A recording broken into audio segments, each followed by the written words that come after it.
Mahmut Bey'le.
It's 30 seconds. I'll move out of the way.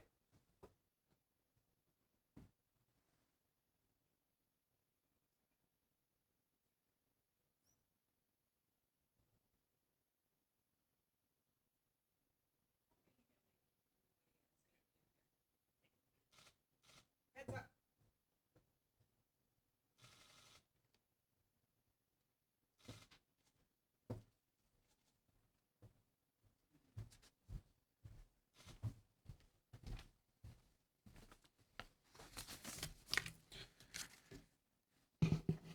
Okay, merci. Thank you, everybody.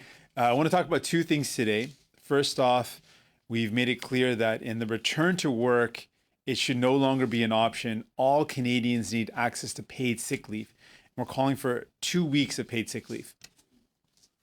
We know that businesses are struggling right now. So at this point, we want to call on the federal government to deliver this paid sick leave using either the CERB or the EI system to deliver paid sick leave to all Canadians. Premier Horgan recently was asked this question and said that we absolutely need a national approach to paid sick leave, and it's something that we need to work with provinces to deliver. We presented this idea today to the government, and the government refused to put paid sick leave into the motion.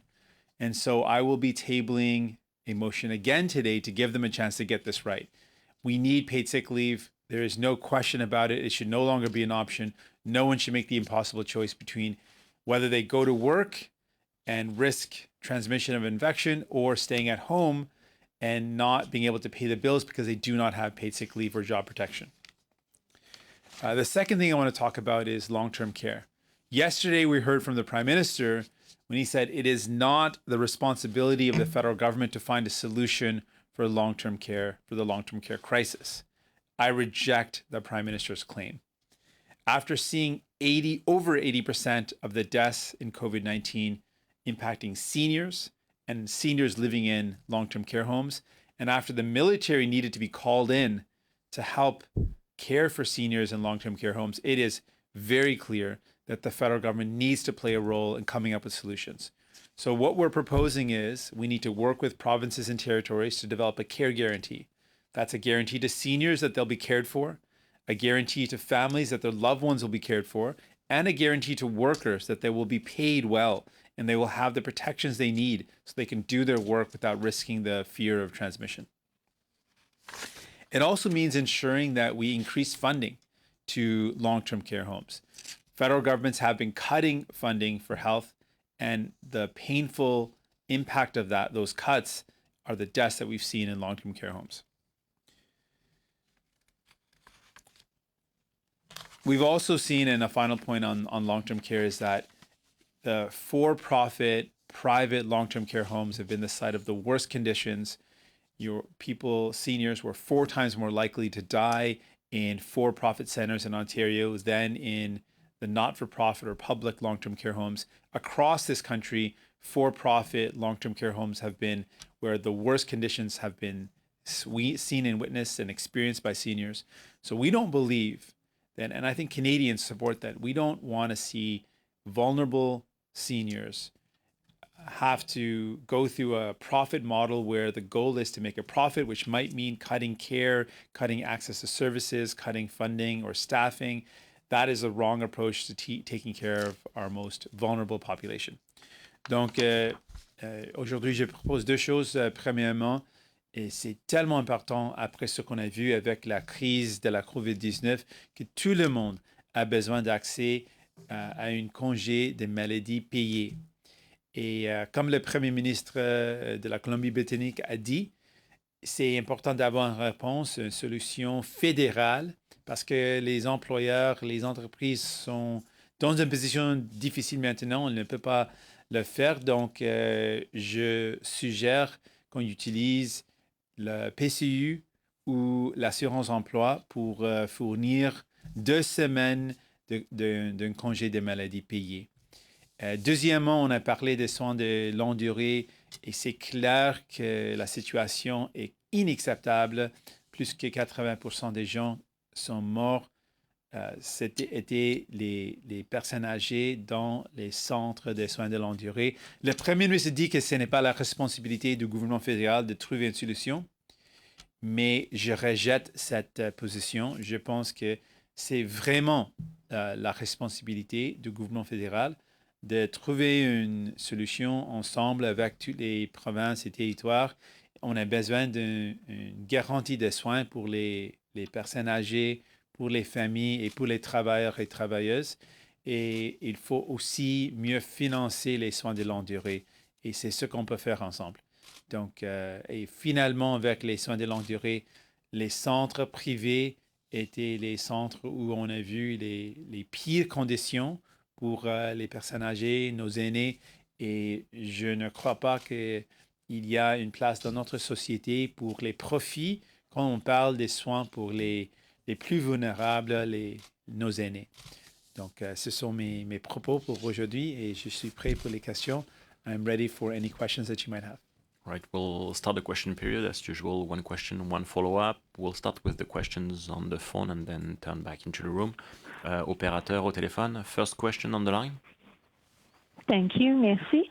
Please press star 1 at this time if you have a question. Appuyez sur étoile 1 maintenant pour poser une question. Notre première question est de Hélène Buzetti, du Devoir. À vous la parole. Oui, bonjour, M. Singh. J'aimerais juste revenir à cette question des armes à feu de style militaire. Je voudrais juste savoir votre position par rapport à une... A little bit, Hélène, just hold on a sec. We'll raise the phone. We'll ask you to ask your question again.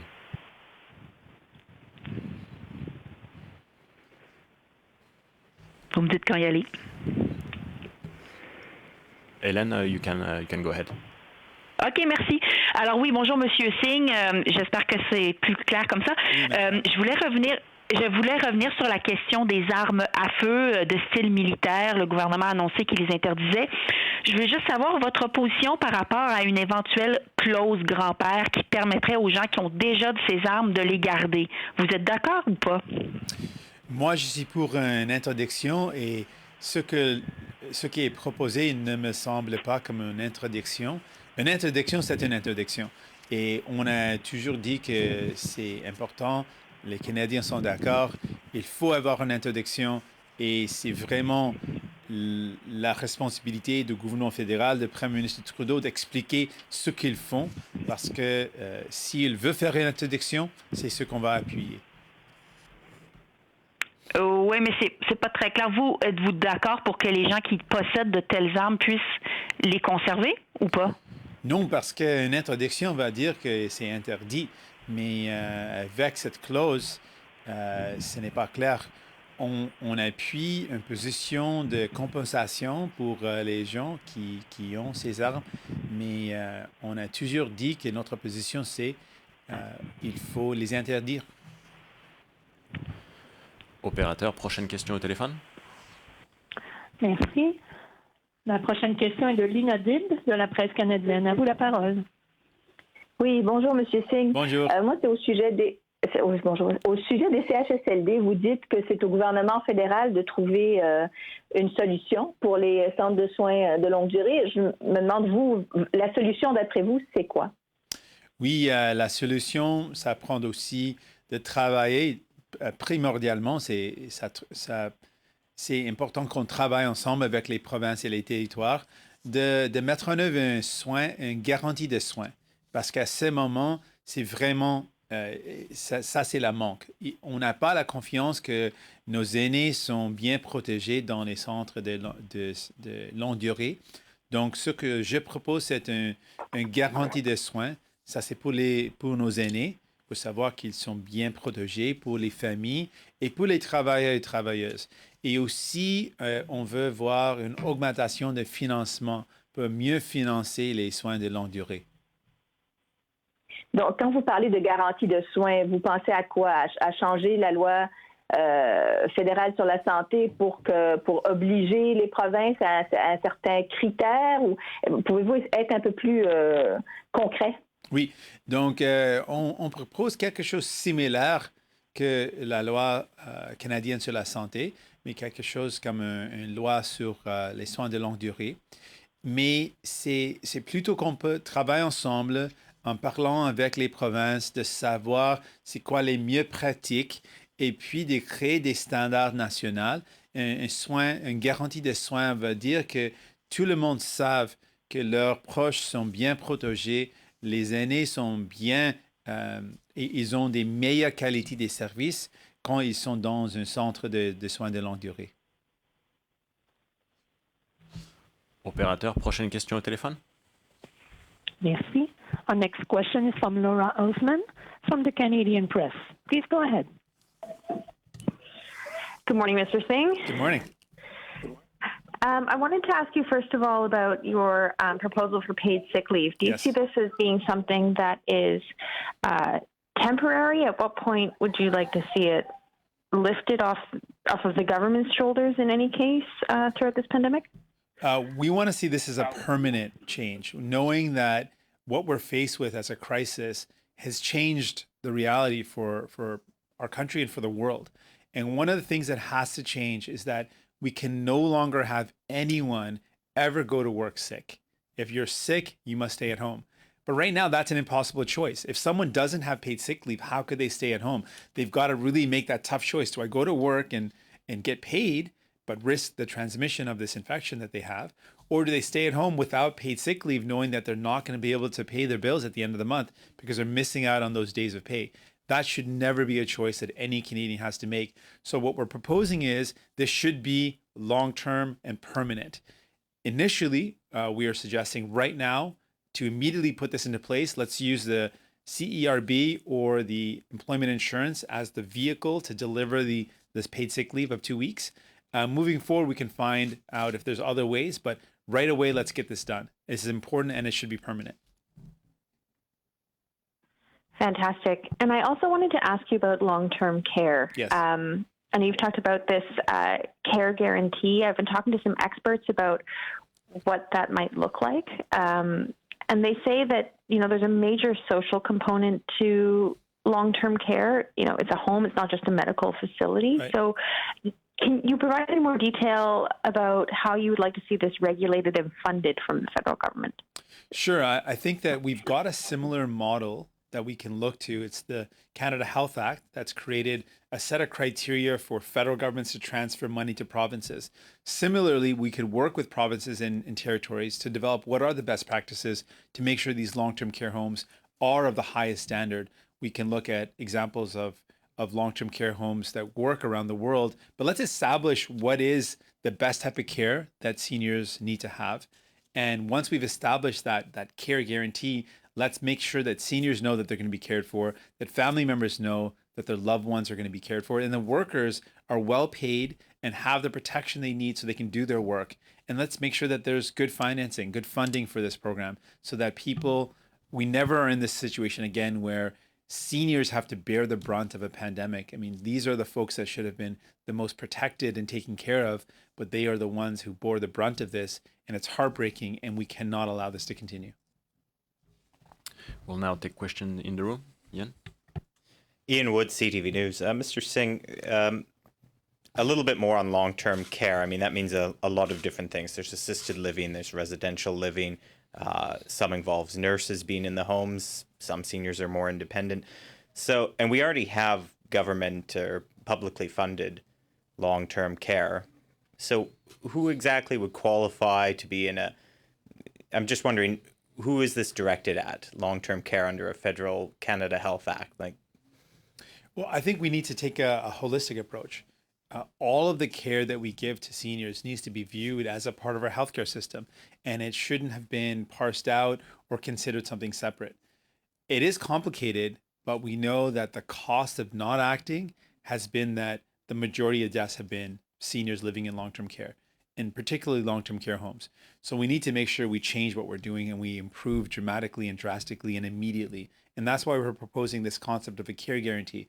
Everyone involved, particularly the seniors, loved ones, and workers, need to know that there is going to be a standard of care, that they're going to be cared for. And we need to make sure that that's established. So then is this really a question then of the provinces having dropped the ball on one of their files and that the federal government needs to step in? Do we need a national inquiry into this? I think it's a combination of the federal government over the past years, conservative and liberal governments, have cut the funding to healthcare in a pretty dramatic way. If you look at when healthcare started, the funding was even 50-50. And over the years, that's eroded to the point where it's now only about 25% the federal government is delivering in terms of a transfer, and 75% of the funding falls on the shoulders of provinces, meaning half of the funding provinces relied on was cut. The federal government has cut that, and that's impacted long-term care, and it's impacted hospital service, emergency rooms, but we're seeing the impact most severely in long-term care homes. One of my colleagues said the pandemic didn't create the problems in long-term care, it exposed the problems in long-term care.